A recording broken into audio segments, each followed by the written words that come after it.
ৰমেন শইকীয়া এই মঞ্চত শোভন জ্যোতি দুৱৰা। নমস্কাৰ। আজি আবৃত্তিৰ বাবে নিৰ্বাচিত কবিতাৰ শিৰোনাম কবি হেমাংগ বিশ্বাসদেৱৰ দ্বাৰা ৰচিত কবিতা কলখুনাৰ শ্ৰোতা। কলখুনাৰ শ্ৰোতা জোনাক কুঁৱলী ঘেৰা বেলতলা পথাৰত ৰাতিৰ ধানশ্ৰী পাৰ হৈ লাহে লাহে হৈ পালো নিকা ফৰকাৰ। কলখুনাৰ শ্ৰোতা এই চোতালত কৃষি বিপ্লৱৰ মন্ত্ৰণা খুৰা তাৰে সভাপতি। এন্ধাৰ জুপুৰিত লেমৰ ধিমিক ধামাক পোহৰত সুধিলো, খুৰা এতিয়া কেনে পাইছা?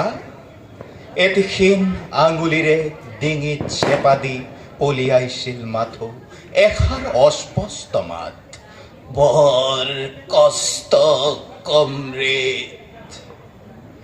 যুগে যুগে সুখিতৰ কষ্ট পান কৰি নীল কণ্ঠ খুৰা, যুগে যুগে বসুমাতাৰ গৰ্ভ বিদাৰি লখিমী উলিয়াই খুৰা হল বসুমাতাৰী। নাঙলৰ শিৰলোত মানিক মাধুৰী কাব্য যুগে যুগে ৰচি মহাকবি খুৰা। বাৰে বাৰে শোকৰ পাল খেদি বীৰ বসুমাতাৰী ৰণ ক্লান্ত আজি। কলখুৰা নাই, বাতৰি কাকতত খবৰ নোলাল, আজিৰ বাতৰিত শিৰোনাম নাপায় খুৰাই। কলখুৰা সপ্তাহৰ মানুহ যে নহয়, নহয় বছৰৰ। কলখুৰা শত শতিকাৰ। কমৰেড বসুমাতাৰী বাতৰি নহয় ইতিহাস। নমস্কাৰ।